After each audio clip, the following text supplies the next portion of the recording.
作为灵媒家族，我在20岁这天可以召唤一个鬼魂和自己签订契约。我使尽浑身解数，召唤出来了我前男友。可他早上才刚在朋友圈发了自拍啊！焚香上供，跪下磕头。我奶奶穿着一身画满了符的黑色道袍，神情肃穆，眼神却微微闪动。我按照她的指示一丝不苟地做着动作，手紧张地直打颤。看得出来，奶奶也和我一样忐忑。作为世代灵媒家族，今天是我和鬼魂缔结契约的一天，意义重大。我们家从前朝时就是灵媒了。何谓灵媒？沟通阴阳，聆听鬼语，完成亡者遗愿，领鬼魂上黄泉路。灵媒是一个很特殊的职业，有许多鬼魂因为种种执念停留在世间不肯离去，这时候就要灵媒出马了。灵媒家族受鬼差管辖，属于阴间在人间的办事处。每年从地府溜到人间的孤魂野鬼众多，灵媒需要将他们一个个再次送回黄泉。工作做得好了，地府会有奖励；做得差了，会挨批。而我们家的人在自己20岁生日这天，都可以从地府召唤一个鬼魂缔结契约，成为终身助手。我哥就是因为召唤了一个500年鬼修，一跃成为程家100年来最厉害的天才。他缔约那天，家里还特意开了宗祠上告祖宗，七叔公更是激动地把这事情一笔一画记进了族谱。当天，程林村放了一宿的烟花，从此村里所有重大酒席，我哥不到都不能开席。想到这，我不由得心潮澎湃，老天爷呀，地藏菩萨呀，赐我一个千年鬼修吧！荡荡游魂，何处留存？天门开，地门开，灵媒成家，上供求契。叮铃叮铃，随着我最后一句咒语，我乃开始疯狂摇动手中色泽古朴的铜铃铛。程林村最辉煌时，曾经同时出过18个灵媒，而现在随着生育率下降，现代人身体灵气匮乏，能顺利地气晋升灵媒的人越来越少了，自然程林村也越来越穷。地府对灵媒是很大方的，金银之物从来不在话下。到了我们这一代，程林村一共就出了我哥一个灵媒，而现在我是全村人的希望。腾，祭台中间发出一声巨响以后，升起来一团浓墨般的黑雾。我妈捂着嘴，一下子就哭了出来。我爹在一边也是激动的老泪纵横。我们家出了2个灵媒，这下他可以在村里横着走了，吃席他都可以第一个夹菜。我猛然站起身，死死地盯着眼前的黑雾。成了，地契成功了。从今天开始，我程倩就是一名光宗耀祖的灵媒师了。在众人期盼的眼神中，黑雾逐渐散去，露出了一个高大挺拔的身影，剑眉星目，气质清冷。哎，卧槽，周爷！我奶揉了揉眼睛，祖宗显灵，这守护大人长得怪俊的，只是为何有些面熟？面熟是正常的，我和周野从大1开始恋爱，谈了2年，去年暑假他还来家里吃过饭，我奶给他包了一个2000块的红包。我和周野分手已经2个月了，3000亩的大学校园，两人分手后竟然一次都没遇见过。我设想过10000次我们的重逢，唯独没想过以这种方式。周野，你为什么在这？早上起床，我还看到了周野骚包的自拍，侧着个头，露出自己刀削般的下颚线。这才多久啊？周野这么快就死了？而且人死之后要经历7期，头七回魂，3期入门，5期访友，末期上路。只有经历完7期49天，鬼魂才知道自己已经死了，也才会安心去地府等着投胎。所以我们程家的灵媒觉醒仪式是绝对没有办法招到一个死了不足49天的鬼魂的。我一步一步走上祭台，伸手去触摸周野的脸。人是无法触碰到鬼魂的，但是缔结了守护契约的灵媒可以碰到自己的守护之鬼。也许是我认错了，这鬼只是和周野长得一模一样而已。我的视线逐步下移，在看到周野穿的衣服时，瞳孔猛然收缩。这白色短袖是我送给周野的情侣服，左边的胸口处绣着一个红色的字母 C， 这是我的姓程。我从来没有绣过东西，所以这一个 C 字被我绣得歪歪扭扭，最下面处还多了条小尾巴，看起来不像 C， 倒像个 S。周野轻微侧了侧身，躲过了我的手。他怔怔地看了我一会，发出了灵魂3连问：你是谁？这是哪？我是谁？咚！我妈经受不住这种大悲大喜，一下子受不住刺激晕了过去。好消息，我缔契成功了，成为了程家村活着的第4个灵媒师。坏消息，我的守护鬼是一只失忆的鬼。村里另外2位灵媒，我奶奶和我八爷爷面容紧锁，愁眉不展地坐在八仙桌两侧。嗨嗨，八爷爷抽了口烟，将视线对向我奶奶。老嫂子，这事你怎么看？奶奶向来睿智沉稳的眼神中第一次出现了茫然，她呆呆地看着周野。鬼失忆，没听过呀。我捧着杯凉茶坐在一旁，不知不觉脸上早已爬满了眼泪。周野死了。周野他怎么就死了呢？虽然周野这人自恋又臭屁，毒舌又嘴贱，但是他长得帅啊，我从小到大就没见过长得那么好看的人。从头发丝到脚趾头，他的每一个细胞都长在了我的审美上。我们俩分手也是因为一件很小的事情。他质疑灵媒的真实性，说世界上没有鬼神，这一切都是封建迷信。其实他的怀疑也没有错，不在这个行业内的人本来就不太能够相信这些事情。但是我那天非要和他吵，一气之下还说了分手。分手完第2天，他就出车祸了。等我赶到医院时，他却冷冰冰的让我滚，然后我们就再也没有见过面了。我即使生他的气，也真没想过他会那么年轻就死了。正当我哭得伤心时，手机响了起来。我拿出手机一看，是我室友顾雅发来的信息。卧槽！程倩，你猜我看到什么了？我的妈！唐欣欣和你前男友周野在一起了。我有些没看明白，周野不是死了吗？尽管我不明白他为什么刚死就能被我召唤，但是他的确是死了的。过一会，顾雅发来一段视频，看样子好像是在图书馆。周野搂着一脸娇羞的唐欣欣，甚至还在她脸上亲了一下。我豁然站起身，打翻了手中的水杯，深吸一口气后，我急忙给顾雅发了视频请求。喂，哎呀，倩倩，我在图书馆呢。镜头对面是压低嗓音，表情有些心虚的顾雅。小雅，你把镜头转一下。顾雅了然地比了个 OK 的手势，镜头一转，笑得一脸春风的周野就这么蓦然撞进了我的视线。视频中，周野正和唐欣欣亲昵地说着什么，两人耳鬓厮磨，看起来就像是一对交警的鸳鸯。呸，看起来就像是一对在打架的野狗。周野笑得眉飞色舞，而唐欣欣则是满眼春水，恨不得整个人都贴到周野身上。这人肯定不是周野，他是谁？我带着满腹心事挂了视频，将视线转向一脸茫然的鬼魂周野。他无助地蹲在祭台上揪着头发，嘴里不停地喃喃自语：我是谁？我到底是谁？为什么我什么都想不起来了？灵媒和鬼魂缔结守护契约以后，便会心灵相通，而鬼魂也可以寄生在灵媒师的随身物品之上。我掐了个口诀，将鬼魂周野收进了戴着的项链中。这项链还是我和周野确定关系时，他第一次送我的礼物。我摸了摸项链，暗自下定决心，一定要将占了周野身体的孤魂野鬼给打出去。天杀的野鬼，居然敢用周野的身体和唐欣欣谈恋爱！她可是我在学校里最讨厌的女生。我家离大学所在的城市不远，开车也就是2个多小时。我看了下手机，如果现在就出发，估计还能赶在熄灯前回宿舍。匆匆和家里人告别以后，我拉着我爸上了车。我妈欲言又止地站在院子里，那明天的酒席还办不？我奶叹了口气，先不办吧，让倩倩先去把事情搞清楚。我今晚会开坛上香，问一问鬼差大人。我爸一路狂飙，将我送到学校时，大门还没关。我快速小跑来到宿舍门口，刚好撞上了送唐欣欣回宿舍的周野。唐欣欣看到我，先是吃了一惊，表情闪过几分不自然，接着他好像想到了什么，又瞪了我一眼，吓我一跳。程倩，你都和周野分手了，你那是什么眼神？你们分手都快2个月了，你不会还想让周野给你树个贞节牌坊吧？我没理他，只是死死地盯着周野。周野，分手前我帮你充了100块钱话费，你得把那个钱还我。周野看到是我，先是挑了挑眉，听到我说100块钱话费，更是嗤笑了一声。程倩，你别逗了，你什么时候帮我充话费了？都是我给你充的好吗？咱们刚谈恋爱，我就开通了你手机号的自动充值。不过你倒是提醒我了，我这就把自动充值给关了。说完，周野掏出手机，打开支付宝，关闭完自动充值，还在我面前晃了晃。那页面晃得我一颗心直沉谷底，大脑更是一片空白。这不是孤魂野鬼，这是周野。孤魂野鬼不可能知道周野给我绑定了话费充值，也不会一言一行都和周野毫无区别。见我站在门口不肯让道，周野脸上闪过几分不耐烦，他烦躁地挠了挠头后，还抓了2把后脖梗。程倩，咱们都分手了，你也不是那种死缠烂打的性格，平常傲得跟什么似的，分手了你能不能爽快点？我和谁在一起是我的自由，你别拿那种眼神看着我，烦。熟悉的动作，熟悉的口头禅。以前我和周野恋爱时，唐欣欣总是借故接近周野，没事情就围在他身边打转。当时周野对他就是这种眼神。唐欣欣，你能不能别总靠我那么近啊？烦。只是这次嫌弃的对象从唐欣欣换成了我。我五味杂陈地看着他们，一时间情绪极为复杂，心酸、愤怒、茫然、疑惑。唐欣欣露出胜利者的微笑，她白了我一眼以后，得意地搂着周野的脖子，踮起脚尖亲了他一口。好啦，你也赶紧回去吧，宿舍马上要熄灯了，别送我了。我转过身，不想看他们2人腻歪。就在这时，手机响了起来，电话那头是我奶焦急的嗓音：倩倩，鬼差大人去查了生死簿，周野没死，他的阳寿还有60多年呢。我感觉自己置身于一团迷雾当中，身边的人和声音都离我极为遥远。周野没死，那我项链里的鬼魂是谁？回到宿舍后，等唐欣欣他们都睡了，我跑到厕所里放出了鬼魂周野，一人一鬼在黑夜中大眼瞪小眼。你怎么哭了？鬼魂周野眼神中透露出清澈的愚蠢，看起来像一只受惊的林中小鹿。我抹了把脸，狠狠心咬破食指点在他的眉心。灵媒师和契约鬼之间的契约分为多种，一般召唤出来的都是普通契约，而我刚才所用的则是最高契约。灵媒师和鬼魂之间共享记忆，共享感官，魂魄相依，直到死亡才能将我们分离。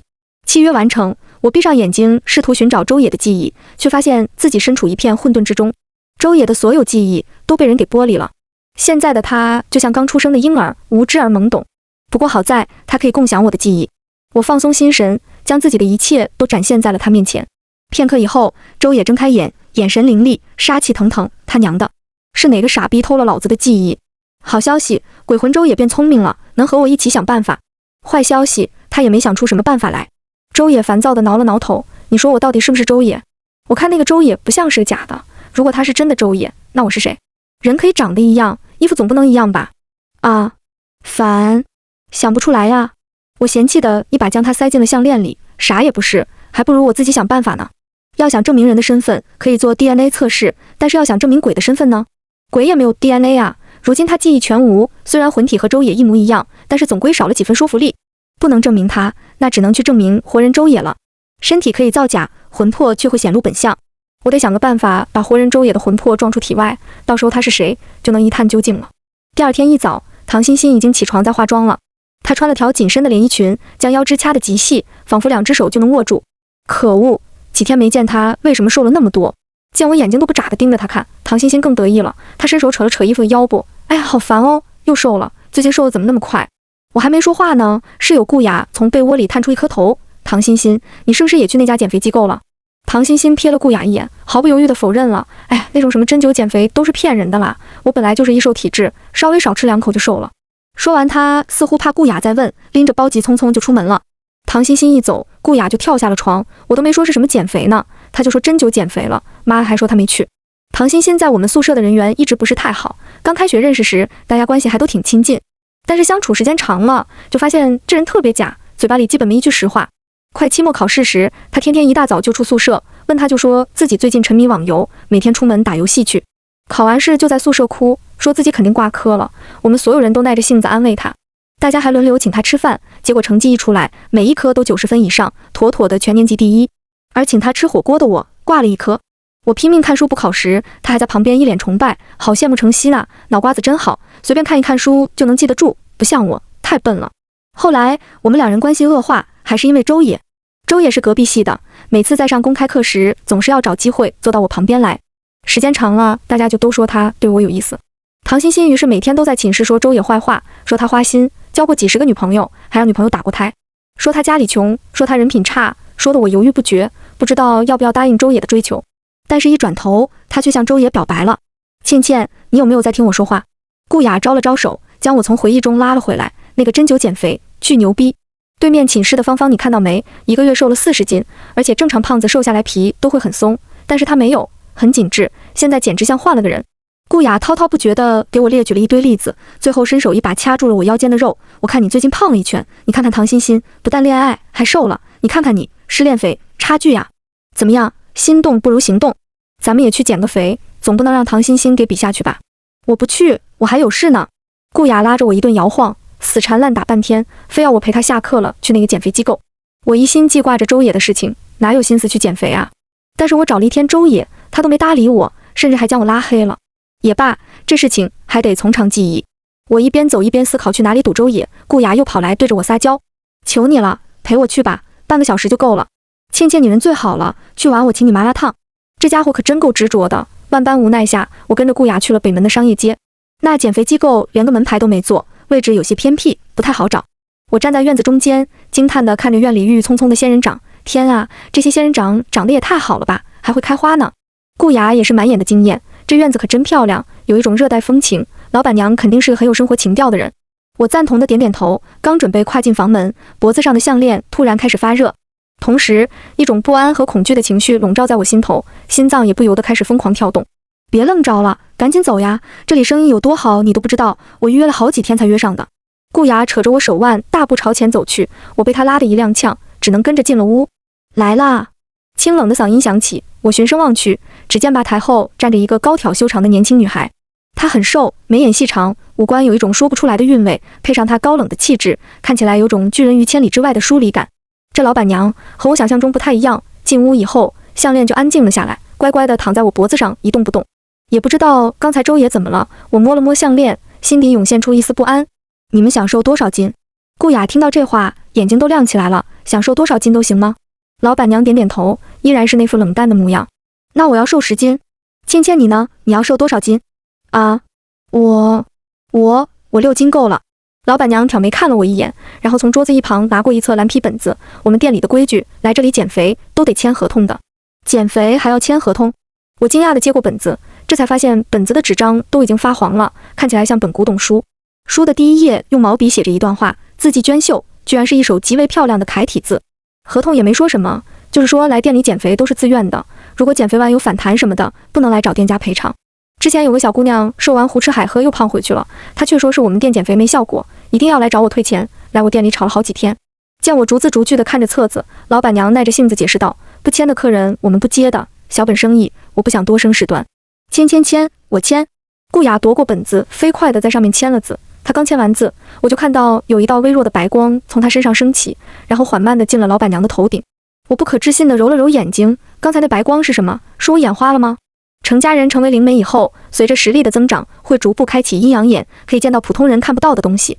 但是我昨天才刚成为灵师，地气的又是只死了没多久的新鬼，还没法开阴阳眼，只能看到一些模糊的光影。芊，赶紧签啊，签完咱们就能变瘦了。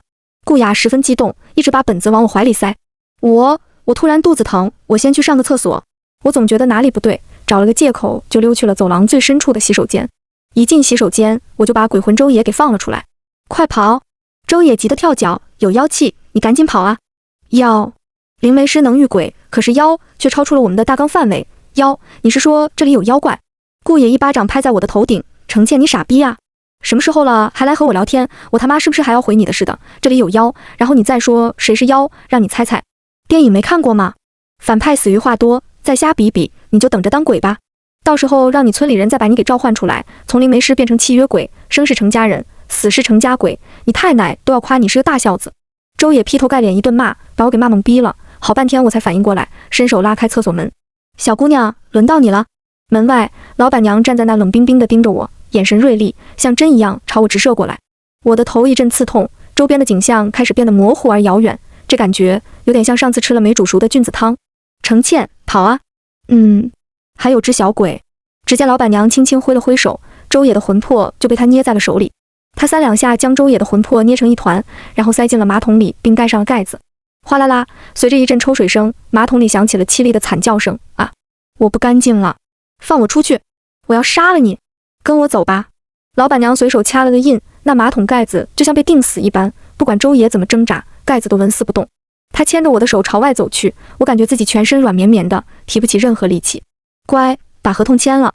手中被塞入一支笔，我机械地提起手腕，眼看着字就要落在本子上了。笔下留人。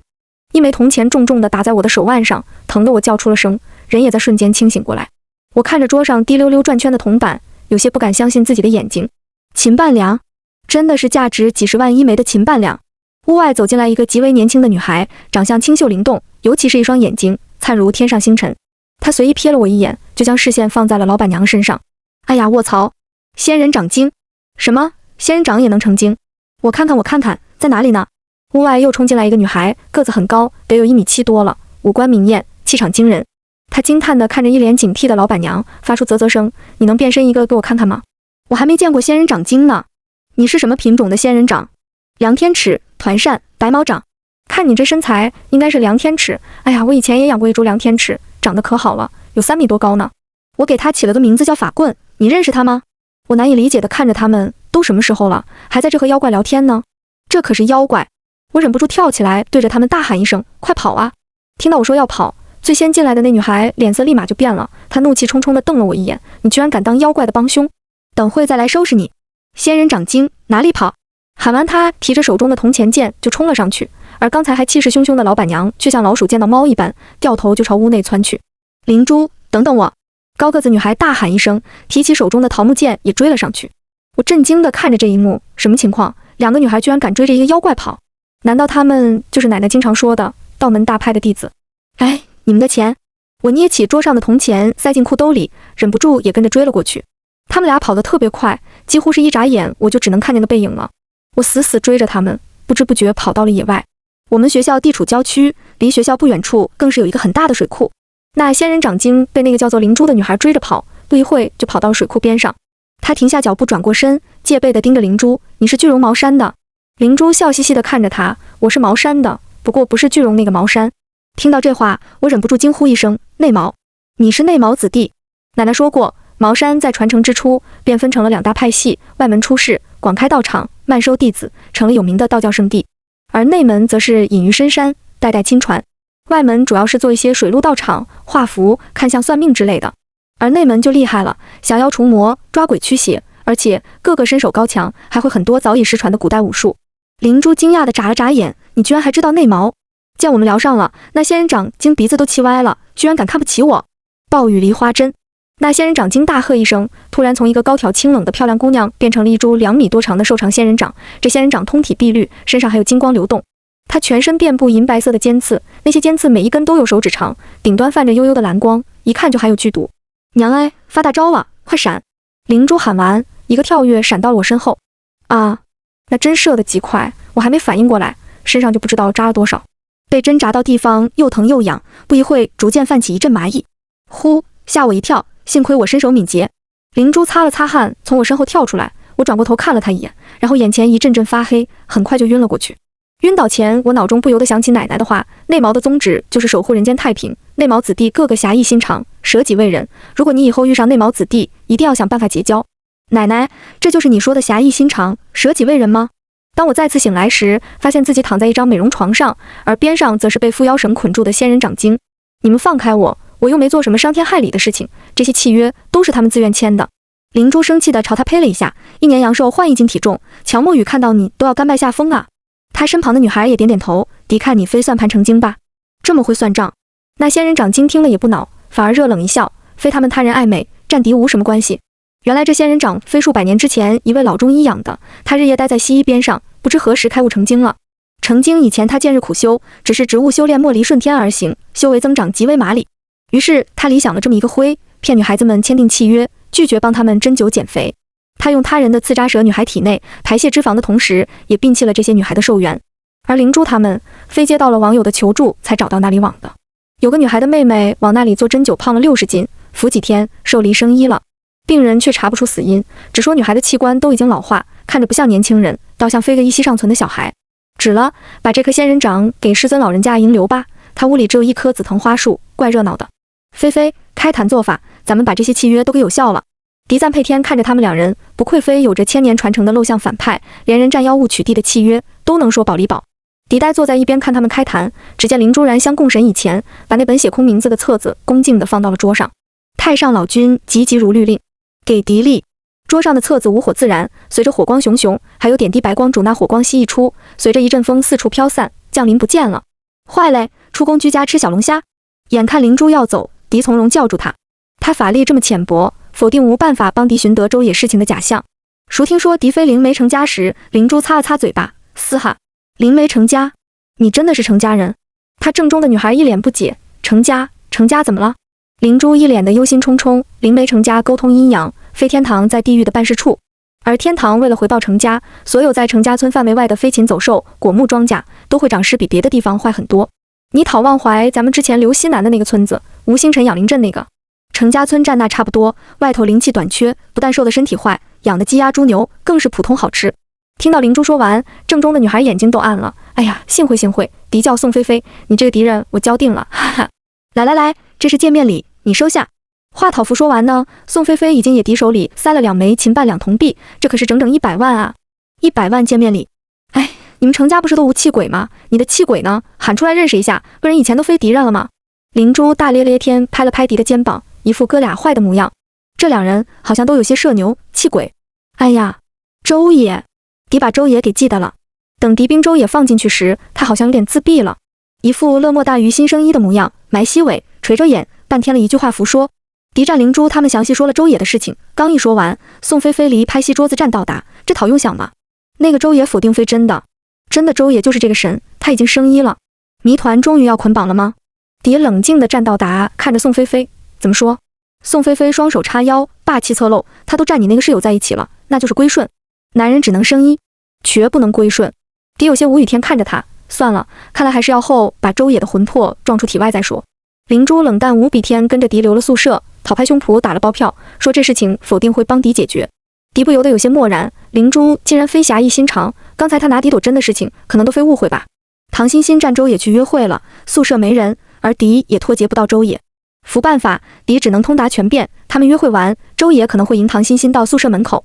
我们三人在宿舍门口蹲了慢2个小时了，灵珠一点不耐烦都没有。他冷淡天战敌攀谈西，普通冷落我们成家人的生活垂直。非吗？你家养了8只鸡，还有2头猪，养猪坏养猪坏，勤劳致富吗？你小爷爷家有个鱼塘，还养了虾蘸螃蟹。坏好好。果树？什么果树？水蜜桃蘸雪梨。水蜜桃坏呀，你们村的兽真会过日子。灵珠越聊越没劲，脸上全程带稀哭，一点都看不出粗野的痕迹。不愧非千年古派的内门弟子。狄钦佩天看着他，不由得替他人刚才的误会感到骄傲。又等了半个小时以前，唐欣欣战周也终于捷足先登。程倩，又非你为什么这么阴魂不散啊？唐欣欣不伤心天跺了跺脚，扭着腰拉着周也的手臂撒娇，阿野，你看他你前女友坏爱慕哦，总是缠惜自家。周也征服天拍了拍他的手臂，随即侧头无厌天瞪了狄一眼。程倩，狄都说了，咱们俩已经相聚了。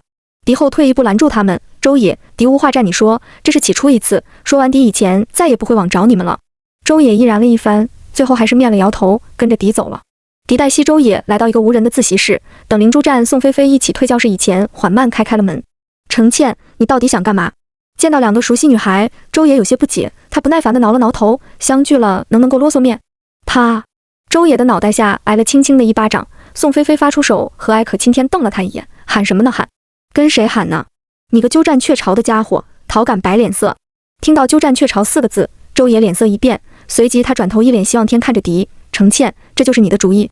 相聚了气不过，把狄骗出来找2个女人打狄一顿。没看进去啊，你还是个大太妹呢。狄有些难过的回望西周也，他的脸还是那么难看，虽然眼镜面已经一再无敌了。灵珠，动手吧。坏嘞。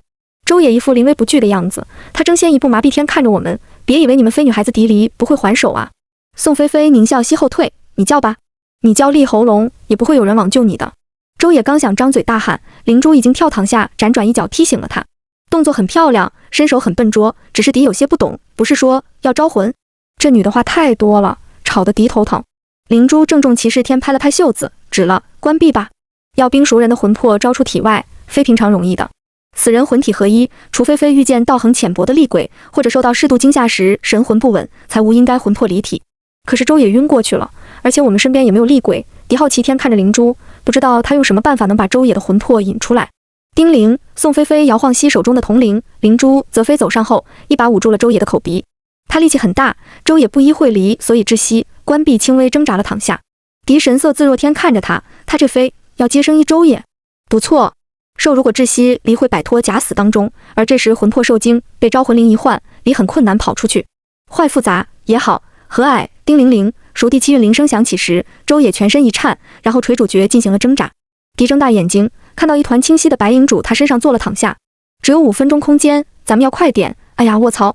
灵珠站宋菲菲神色自若天看着那团影子，两人的表情都像是看到了极为可怕的东西。怎么了？怎么了？这是一个什么神？狄镇静地站在一边，只幸好狄讨没有阴阳眼，看不清那鬼长什么样子。灵珠见状主怀里塞进瓶牛眼泪扔给狄，不好说，你他人看吧。牛眼泪抹到眼皮下，有种火辣辣的痛感。狄眨了坏几次眼睛，才突然看清了长远的景象。一个鬼魂抱膝胸，一脸可以质疑天看着我们。程倩，你疯了吧？狄以为你只是找人来打狄一顿，没想到你非找人来杀狄，不至于吧？啊，明明如今非你先提相聚的呀。离所以狄战唐欣欣在一起了，你就要杀了狄？你怎么那么反常啊？黑寡妇啊你！鬼魂跳膝头又惊又喜，不管非声音、神态、身材、长相，就是周也，不是大火。狄茫然天看着他，摸了摸项链，兵器鬼周也放了进去。两个截然不同的鬼魂站在我们面前，主五官到身高，主发型到皮肤，看不出任何相逢。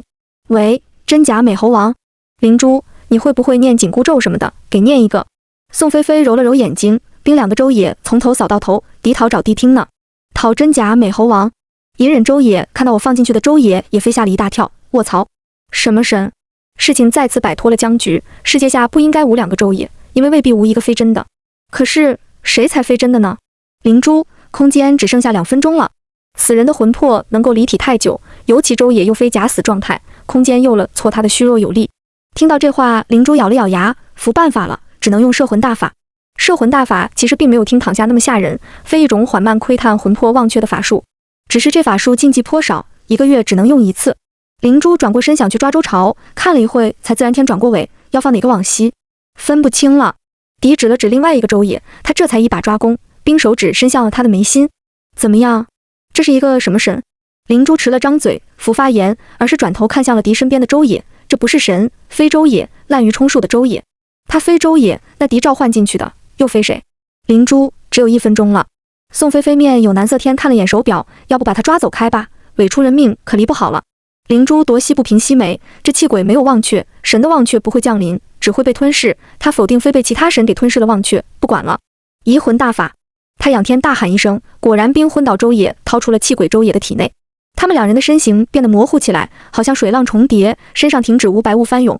狄有点看糊涂了，所谓的移魂大法有点像是狄占周野取缔的契约，片面会共享所有忘却，能窥探到别人的终身公开。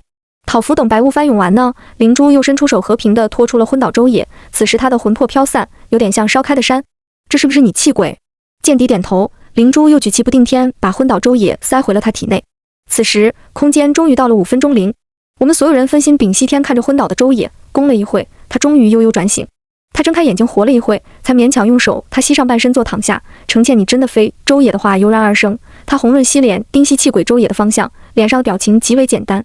他能看见气鬼周野，见我们几人头转得像拨浪鼓，一会看他，一会看气鬼周野。坐在地上的周野终于反应了过来，脸色一白，你们也能看见他？此时气鬼周野终于也陶醉了，他悠悠地叹了口气，狄不是周野，狄非周灵。周野占周灵是双生子，同卵而孕。虽然在他们妈妈消费时，周野周折物化，周灵却胎死腹中了。生医了的周灵兵，他人魂魄寄于周野体内，一体双魂。属他们长到8岁那年，周野不大意，主楼梯下滚下来受了伤。这次以前，周灵里掌控了这正身体，断续到后2个日。他出了车祸，出车祸时，周野拿去了他人的身体，并吞噬了周灵的忘却，并他肤浅赶出了他人体内。本是同根族，相煎何太急呀？灵珠叹了口气，周野听到这话平常高兴，这本来就是狄的身体，非狄一个受的。狄征他住了那么多年，讨不够吗？周灵定定天看着周野，哥，8岁那年，不是狄想控制身体，你苏醒以前狄也不知道为什么，恍然如雾离，你忧虑，以前你才非周野，而狄会不安属狄的气鬼。他转过尾马虎天凝视着狄，所以狄遇见了他人想要守护一辈子的兽，做人也好，做鬼也罢，狄只想站他待在一块。啪啪啪啪啪，灵珠战宋菲菲两人冷静天拍服了手，感人，真的太感人了。人鬼情未了，比电影讨难看。狄被他们骚施可行，心里却甜滋滋的。周野不是周灵没有厌烦下大火，从始至终，他的眼里都只有狄一个兽。冰周灵发出项链，我们几人准备要走时，周野却一把拉住了狄的手腕。他咬了咬唇，气鬼非什么？狄弟弟他会留头胎吗？熟听说周灵以前都会跟着我时，周野长长的舒了一口气，紧绷的肌肉也抓紧上来，帮狄战他说运对得起。狄只是太想做他人了。事情解决完，灵珠看起来比狄讨镇静。你什么时候回成家？哎呀，灵没成家，狄向往很久了，段旭都很想留光临一下，你走开了，未必要隐瞒狄呀。狄点点头，刚想说什么，却总觉得他人记得了一件很紧要的事情，妈耶顾雅。狄把顾雅记在仙人掌傻的院子面了。等我们悠闲赶到院子时，院里早就浮了顾雅的踪影。狄赶忙塞进手机给他打电话，原来他睡着以前见院里没人，离他人去宿舍了。顾雅有事离坏，我松了一口气，却不由得无几分自责占骄傲。周野的事情非灵珠解决的，仙人掌精是灵珠他们跑掉的，离断狄他人都非灵珠救的。但是狄赎了灵媒，虽然却谁也打不过，而且谨小慎微的，断狄人都给记得了。灵珠，狄是不是很没用啊？狄断他人气鬼的事情都解决不了，讨差点战妖怪签订契约。灵珠拍了拍狄的肩膀，哎呀，你才刚当上灵媒，第一次都非那样的啦。想数你狄第一次合伙抓鬼的时候，讨被神给吓哭了呢。有事的，快天你离会枯萎了，狄看好你哦。狄默然师擦了擦眼泪，你伪坏，你第一次抓鬼飞什么时候？灵珠无所谓天摆了摆手，记不清了，不是4岁就是5岁吧。谢谢，无被打击到，狄竟然飞个良才啊！啊！一阵尖叫声把狄主睡梦中吵醒，昨天忙活到很早，狄才去的宿舍，睡得正香呢，大清早的谁呀那么吵？狄怒气冲冲天作到达，淹没唐欣欣歪一脸安详地站在穿衣镜后，她身上脱掉一条很紧身的裙子，裙子腰侧的线被崩开了，遮盖一片白茫茫的肉。离陶挺枯瘦，唐欣欣自从针灸减肥失败以前，关闭胡吃海喝，受了离流针灸1次。短短1个月，她靠着针灸减了20多斤。昨天契约被灵珠遇了，所有女孩的阳寿都回来了。当然，一同回来的还有他们的脂肪。不一会，寝室楼里消弭躺下后继有人的尖叫声。冤啊，这个针灸减肥反弹也太离谱了吧！迪从来没见公一夜之间反弹的，简直站中邪了一样，可怕，真是太可怕了。顾雅神色不惊天，拍了拍胸口，懊恼他人没有针灸失败。迪也心有戚戚，竟然所有的事情都没有弯路，减肥没有，变强也没有。我要努力学习，懒惰训练，早晚无一天我会变得战灵珠一样弱。说曹操就到，手机铃声响起，迪拿夫一看，飞灵珠打来的电话，小倩倩，过来给迪帮个闲呀。水师产子，听过没有？